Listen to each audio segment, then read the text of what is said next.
Hey, it's Eric G. Around the House is sponsored by Baldwin Hardware. For 75 years, Baldwin Hardware has been known for its first-class quality and craftsmanship in door and cabinetry hardware. As an alumnus of the Baldwin Hardware Design Council, I can say I have seen the details and quality from design to the finished product. If you're looking for a new style and old-world craftsmanship, I can tell you there is only one Baldwin Hardware. Check out what would look great in your home at baldwinhardware.com.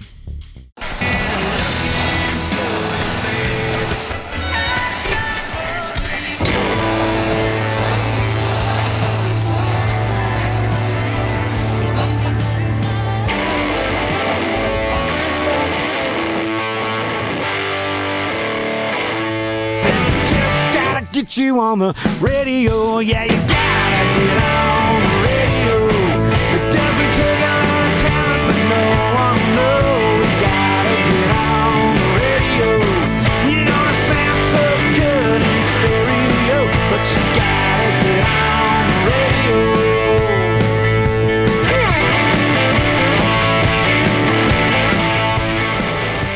Hey, it's Eric G with Around the House. This is the midweek special. This is where I talk about stuff that maybe didn't make the show, or it's a topic that came up in the middle of the week that I want to get out to you before we get to radio on Saturday.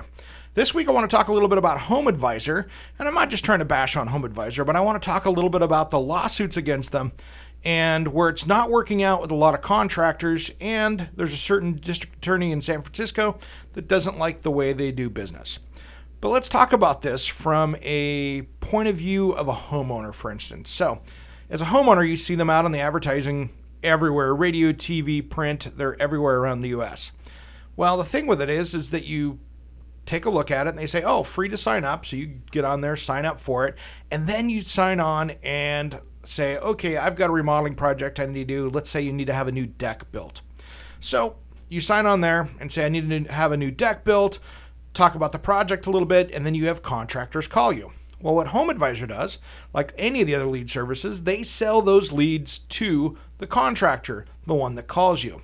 But the problem is, and this is where it's starting to get into a couple things with contractors, is that when the contractors sign up, they don't know how much the lead's going to cost. So it could be $10, it could be $140, depending on the scope and size of the project. But the problem is that they're alleged in this lawsuit that they are giving out too many leads to people. So they're giving them to 50 contractors.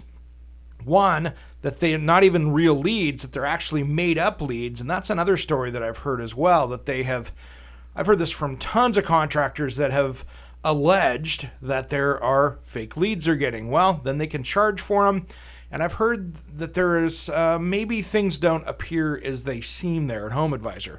Now, I've heard a lot of speculation on that. I've even heard firsthand somebody saw something at HomeAdvisor that way.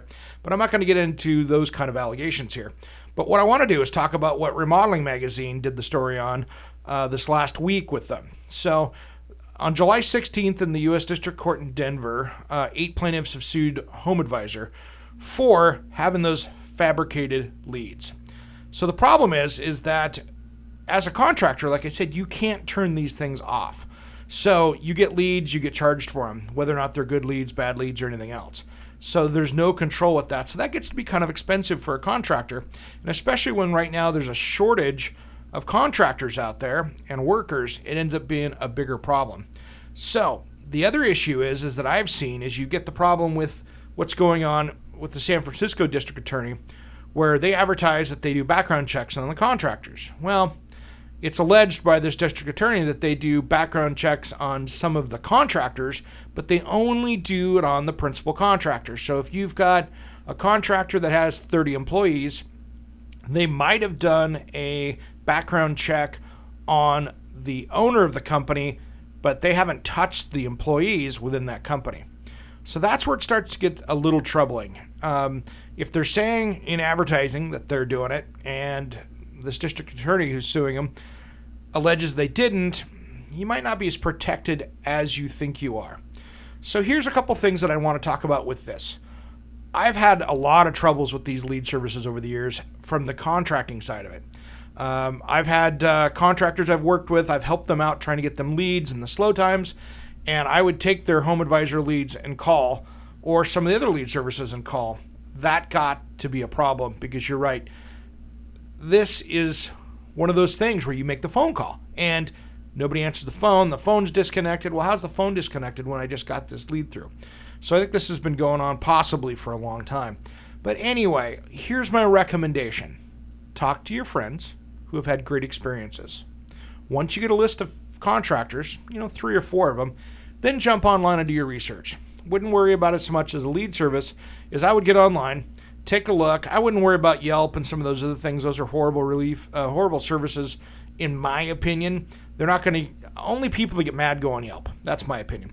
Well, the problem is if you first go over to the state of Washington or the state of Oregon or wherever you're located, check to make sure they're licensed, bonded, and insured. First thing off, double check that before you even call them. If they are, great.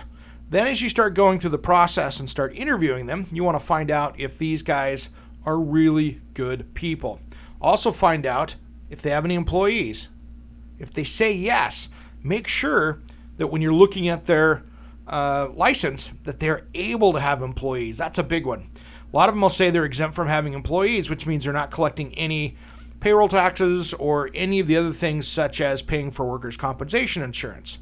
If they have employees show up that aren't subcontractors, that have their own employees, make sure all those employees are being paid and they're getting all the workers' compensation stuff, because that's what protects you as a homeowner. So you want to make sure that happens. Second of all, start taking a look at their projects. See if they do the work that you want to do. There are some contractors out there that are great at framing, they're great at doing decks, maybe not the best one to do a kitchen remodel, or vice versa. So make sure that you're in their wheelhouse. But most importantly, I would probably stay away from these lead services. Now I know Angie's List, which I'm concerned is now teamed up with HomeAdvisor. Those two are combining. So my recommendation is a little bit on hold with Angie's List, because I'm just not sure how this combination is going to work, especially with the HomeAdvisor problems that you have right now. I'm concerned about that whole thing kind of becoming poisoned with this group coming together. So I'm going to pull my recommendation on Angie's List here for the time being until I see how this plays out. But if you do your research and then talk to the contractor, have a good meeting about it. Talk to them about, are the subcontractors, are they all licensed, bonded, insured? Are their employees? Get the list of the subcontractors that they're bidding on. Who's going to be working at your house? Do your research on them. Make sure that the electrician's coming over, his assistant that's out there helping him pull wire, is covered under the license and bond. Make sure that all the drywall guys are covered, that they're not just family members. You don't want somebody getting hurt out there that's going to cost you money and or slow down your project. You're paying good money for a project. You want to have the right professionals out there. So that's my tip when you're jumping on to looking at a contractor out there with HomeAdvisor or any one of these other lead services. That's going to be curious to see what happens with all these new lead services out there, and if they're going to fall into the same category of getting sued for, well, maybe not some of the best business practices. All right, that's it for me today. Thanks for listening to the Midweek Podcast. If something else comes up, I might throw another one up this week. If not, tune in Saturday, noon to 2, all over the Radio Northwest Network, KXL, KXL.com, streaming live. And if you miss it, you can always check it out anywhere you listen to your podcasts out there, any of those electronic formats. Around the House with Eric G., Saturday, noon. We have some exciting news about the Around the House podcast. Do you want to be an Around the House insider? Our premium membership gives you early access to the weekend podcast, exclusive access to our back catalog of shows, special email access to me, Eric G., with your own home improvement questions with a priority email address, plus exclusive new shows and extended content. Click down into the podcast show notes for the link to the Around the House Insider membership for less than the price of a beer at happy hour. Join me for this limited amount of exclusive members. And thanks for listening to Around the House.